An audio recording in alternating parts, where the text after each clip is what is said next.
Assalamualaikum teman-teman, jumpa lagi bersama saya Hadim dan masih tetap membahas seputaran gangguan asam lambung, GERD, anxiety, psikomatis.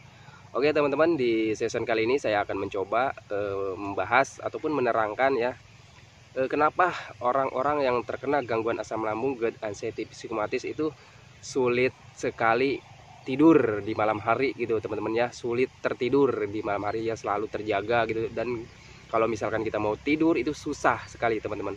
Dan apa manfaatnya ya, manfaatnya untuk tidur di awal-awal untuk orang-orang yang terkena gangguan asam lambung itu manfaatnya apa aja gitu kan, tidur di awal-awal. Karena saya tuh selalu menyarankan ya kepada teman-teman itu, ayo tidur sebelum apa ya, ayo tidur minimal 8 jam dalam semalam gitu teman-teman.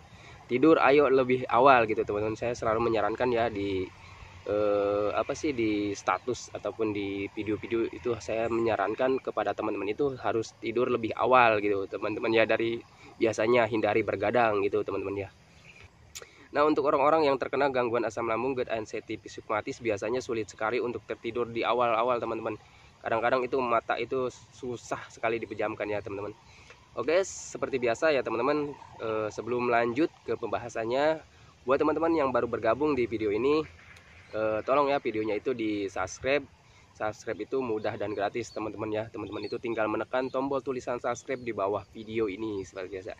Dan juga jangan lupa di like dan dinyalakan juga lonceng notifikasinya teman-teman ya, agar teman-teman itu mendapat pemberitahuan jika saya upload video terbaru ya teman-teman.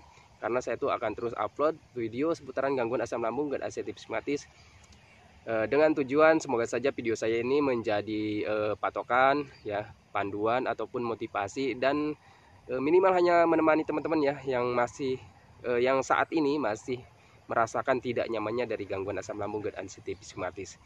Oke teman-teman, semoga saja di video kali ini saya tuh bisa menjelaskan secara detail dan segamblang-gamblangnya gitu teman-teman. Semoga bisa dimengerti ya oleh teman-teman ya. Oke, dan mohon maaf juga nih, ada di gambar tuh ada ada cahaya matahari karena seperti biasa di Tegalan dan di kebun kacang.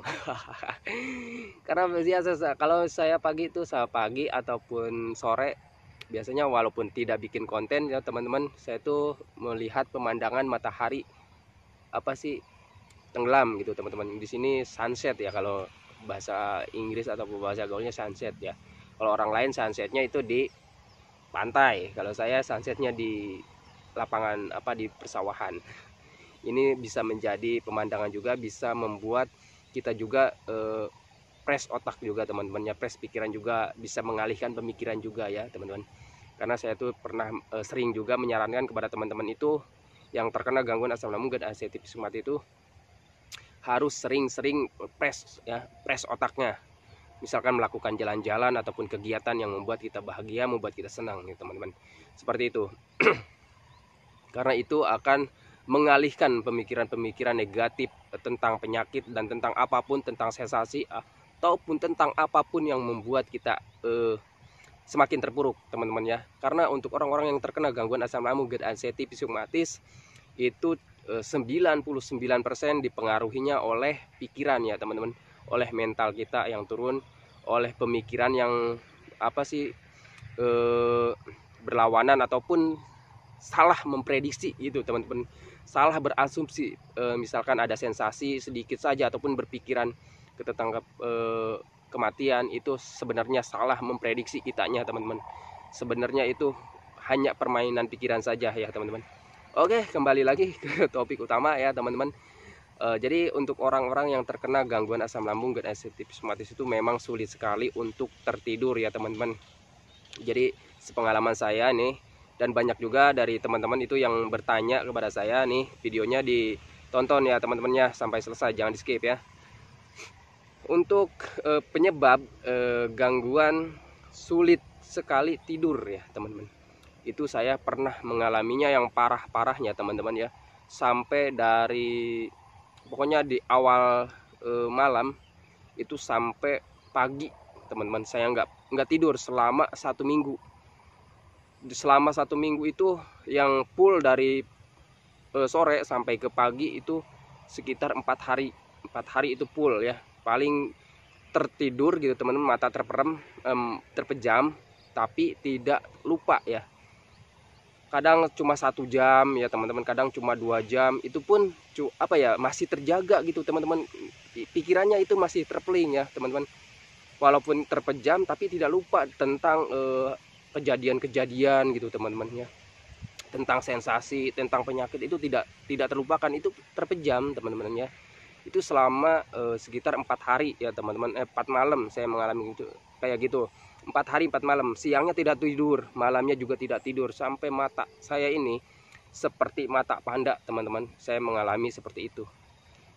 Dan semuanya itu seminggu ya teman-teman, kayak ngalami kayak gitu tuh seminggu, yang tapi yang parahnya itu 4 malam, yang 3 malamnya itu cuma tertidur tapi nggak lama gitu teman-teman, ada 3 jam, ada 2 jam, itu baru agak mendingan gitu teman-teman. Di awal-awalnya, di parah-parahnya itu saya tidak bisa tidur sama sekali teman-teman ya, kadang paling tidur 1 jam tapi tidak lupa gitu teman-teman, bukan tertidur ya kalau seperti itu, jadi tidur tapi tidak rasa tidur gitu teman-teman. Yang apa sih, yang tidur normalnya kan kalau kita tidur itu lupa segala-galanya teman-teman ya, nggak ada berpikiran lagi, dan waktu bangun itu pasti fresh ya teman-teman ya. Dan waktu itu saya mengalami benar-benar tidak tidur sama sekali teman-teman ya. Kalau tidur 1 jam, kalau waktu apa ya, belum terkena gangguan aslam tuh kan tidur walaupun 1 jam ataupun 2 jam itu ada rasanya gitu teman-teman, terlupakan itu ya, nggak ada pemikiran lain-lain. Nah waktu terkena gangguan asam lambung itu di saat tidur, walaupun hanya 1 jam ataupun 2 jam, itu tidak bisa lupa teman-teman, tidak berasa tidur lah intinya ya. Jadi kalau misalkan dijelaskan ribet, intinya tidak terasa tidur aja gitu ya teman-teman, tidak berasa tidur. Nah itu penyebabnya sebenarnya teman-teman, setelah saya pahami ya teman-teman, dan saya juga apa sih, melihat menjalankan metode ataupun arahan dari teman-teman kita yang sudah sehat juga dari aslam, itu penyebabnya adalah pikiran teman-teman ya, ternyata adalah pikiran ya. Di awal-awal sih saya ngelak teman-teman ya, lu katanya banyak pikiran, kalau misalkan tidak bisa tidur lu katanya banyak pikiran. Saya waktu itu ngelak teman-teman, waduh saya nggak banyak pikiran kata saya gitu kan, saya nggak banyak pikiran, saya nggak mikir macam-macam kata saya gitu. Itu sebenarnya yang tidak kita sadari teman-teman, pemikiran yang tidak kita sadari. Apa pemikiran itu ya? Pemikiran menurut pengalaman saya nih teman-teman, saya tuh waktu itu memikirkan tentang sensasi, penyakit, dan keluarga teman-teman ya. Itu waktu saya sakit tuh, jadi pemikirannya tuh ada pemikiran tentang sensasi ya teman-teman, pemikiran tentang penyakit yang nggak mungkin sembuh gitu teman-teman, terus sensasi yang selalu setiap harinya saya rasakan, terus mengarah-ngarah ke penyakit yang berbahaya, apakah ini tidak akan sembuh, seperti itu, selalu berpikir seperti itu teman-teman ya. Terus ditambah lagi pemikiran tentang keluarga teman-teman, saya sudah punya anak istri, nanti anak istri saya gimana kalau saya apa sih, kalau saya tuh tidak ada perubahan dan selalu kondisi saya selalu seperti ini gitu teman-teman ya. Itu yang apa sih, tanpa kita sadari teman-teman, itu menjadi beban pikiran kita teman-teman, itu yang sulit untuk kita tertidur gitu teman-teman ya. Coba teman-teman bayangkan ataupun ingat-ingat ya teman-teman, coba ingat-ingat flashback teman-teman, kejadian waktu sebelum teman-teman terkena gangguan asam lambung dan sensitif. Coba ingat-ingat, kalau misalkan teman-teman itu banyak pikiran, pasti teman-teman juga agak sulit tertidur gitu teman-teman, apalagi ada permasalahan gitu teman-teman, pasti teman-teman juga akan sulit tertidur ya, seperti itu. Itu di flashback ya teman-teman, flashback, ingat-ingat ke kejadian dulu sebelum terkena gangguan asam lambung gitu teman-teman. Nah gimana sih bang caranya untuk agar supaya kita itu bisa tertidur gitu teman-teman, bisa tertidur pulas dan tidak bisa apa, supaya refresh gitu otaknya, tidak mengingat-ingat tentang sensasi, tidak bisa mengingat-ingat tentang penyakit, tidak mengingat-ingat tentang penyakit yang berbahaya ataupun hal-hal yang negatif lainnya teman-teman.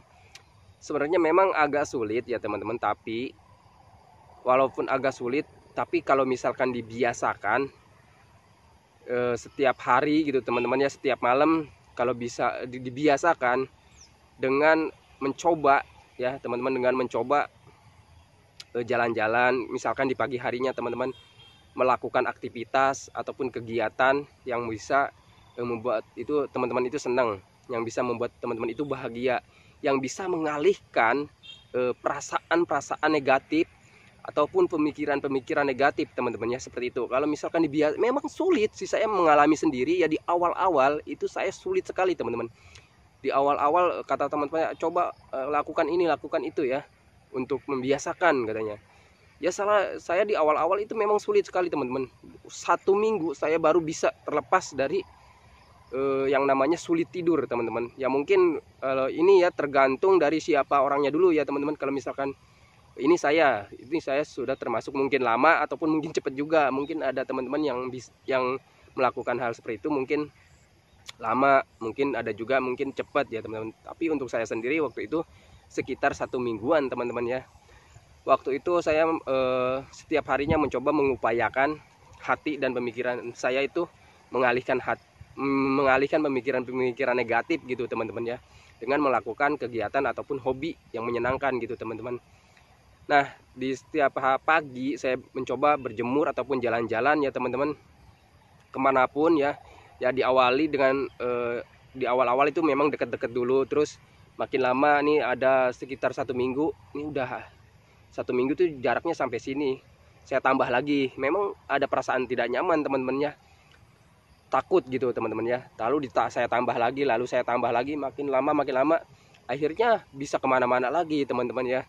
Akhirnya pemikiran tentang ketakutan yang selalu menghantui kita gitu teman-teman, kalau di luar itu hilang ya teman-teman. Nah, lalu dengan melakukan aktivitas seperti itu teman-teman, paginya hindari tidur ya teman, hindari tertidur dan hindari tiduran di siang hari gitu teman-teman, atau cuma duduk-duduk santai saja, itu dihindari teman-teman. Setidak nyamannya kita teman-teman yang merasakan gangguan asam lambung dan sensitif psikomatis itu harus melakukan kegiatan ya, harus bergerak gitu teman-teman ya. Dengan bergerak kita itu badan kita tuh akan ada merasakan kelelahan gitu teman-teman. Bila lelah nanti di sore harinya, di malam harinya kita bisa tertidur ya, walaupun memang awal-awal sulit teman-teman ya. Nah, diupayakan ataupun diusahakan teman-teman tidur itu harus lebih awal, jam 8 teman-teman tuh udah teman-teman tuh sudah harus rebahan teman-teman ya. Jangan melakukan aktivitas lagi kayak macam nonton HP, lihat-lihat HP ataupun nonton TV, itu dihindari teman-teman ya. Jam 8 tuh teman-teman udah harus rebahan, rileks ya teman-teman. Apa aja ya diupayakan gitu teman-teman ya. Dengan melakukan kayak tarik napas dari hidung, buang ke mulut itu selama 3 kali, buang-buang ya, buang pelan-pelan dari mulut ya teman-teman, narik napas, buang pelan-pelan dari mulut ya teman-teman, kayak gitu selama 3 kali supaya merilekskan diri ya. Terus rilekskan diri serileks-rileksnya teman-teman ya. Hindari pemikiran-pemikiran yang negatif ya teman-teman. Dicoba setiap hari itu, setiap malam teman-teman ya, seperti itu. Kalau misalkan sudah terbiasa, nanti itu akan terbiasa teman-teman. Jam 8 itu akan terasa ngantuk teman-teman kalau misalkan dibiasakan seperti itu. Memang di awal-awal sulit teman-teman, tapi harus dibiasakan ya teman-teman. Sepengalaman saya kayak gitu, saya 1 minggu bisa membiasakan itu teman-teman ya, walaupun sekarang itu udah kembali lagi ya, agak begadang-begadang dikit lah, tapi nggak begadang-begadang banget gitu teman-teman ya. Itu harus dibiasakan seperti itu teman-teman ya. Nah itu ya, semoga teman-teman itu ngerti ya teman-teman ya. Harus dipraktekkan nih kalau misalkan teman-teman itu ya, soalnya banyak banget yang komentar, yang bertanya gitu teman-teman, bang gimana sih caranya bisa tertidur di malam hari gitu. Saya tuh tidak bisa tertidur di malam hari. Ya sebenarnya pikiran kita yang gak rileks teman-teman ya, tubuh kita nggak rileks, pemikiran kita nggak rileks gitu, itu teman-teman. Jadi itu mempengaruhi ke tidur kita teman-teman ya, ke kualitas tidur kita. Nah, dan apa manfaatnya bang untuk tidur lebih awal ataupun tidur full ataupun minimal 8 jam dalam semalam? Manfaatnya apa bagi orang-orang yang terkena gangguan asam lambung dan sensitif psikomatis? Manfaatnya banyak sekali teman-teman ya, untuk kesehatan, untuk proses pemulihan orang-orang yang terkena gangguan asam lambung dan sensitif psikomatis. Manfaatnya banyak sekali, karena proses pemulihan di malam hari saat kita istirahat, saat tubuh kita semuanya istirahat, itu pemulihannya lebih cepat dibandingkan di siang hari teman-teman ya. Kalau misalkan dari si di sel kebaikan tubuh kita itu lebih maksimal gitu teman-teman ya, lebih maksimal bekerjanya untuk memperbaiki sel-sel tubuh kita yang rusak gitu teman-teman ya. Dan itu dibandingkan siang hari itu lebih maksimalnya di malam hari, karena kalau misalkan di malam hari semuanya pemikiran kita terhenti, pokoknya badan kita itu relax, fresh ya, maksudnya relax ya teman-teman, nggak ada kegiatan gitu teman, istirahat. Jadi si sel kebaikan ini fokus ya memperbaiki sel-sel tubuh kita yang rusak ya teman-teman, ataupun ya sebenarnya semuanya ya teman-teman ya, dari semua yang terganggu oleh penyakit ini itu akan diperbaiki oleh si sel kebaikan tersebut ya teman-teman. Seperti itu ya penjelasannya ya teman-teman. Ya hindari tidur di siang hari, karena tidur di siang hari itu gimana ya, yang pertama itu untuk proses pemulihannya tidak semaksimal di malam hari teman-teman ya.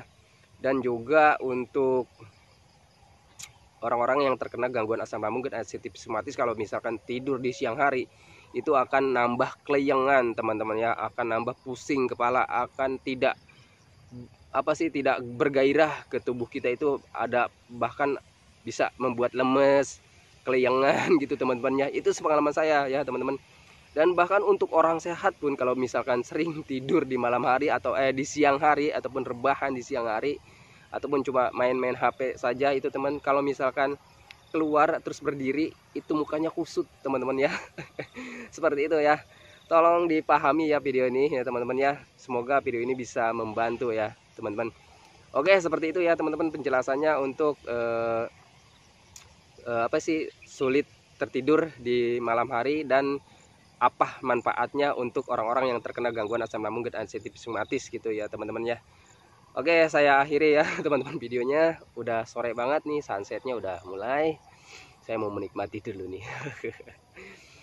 Oke teman-teman, seperti itu ya penjelasannya. Oke, semoga video ini bisa menjadi panduan, bukan panduan ya sebenarnya, kalau panduannya ya mudah-mudahan gitu ya teman-teman, menjadi patokan ya teman-teman, menjadi motivasi, ataupun hanya sekedar menemani teman-teman yang saat ini masih merasakan tidak nyamannya dari gangguan asam lambung dan sensitif. Oke, sebelum saya akhiri videonya teman-teman, semoga teman-teman yang masih merasakan tidak nyamannya dari gangguan asam lambung dan sensitif bisa membaik secepatnya teman-teman ya, karena saya yakin teman-teman itu sangat merindukan sekali keadaan teman-teman itu yang dulu ya teman-teman. Oke, saya akhiri videonya. Assalamualaikum warahmatullahi wabarakatuh.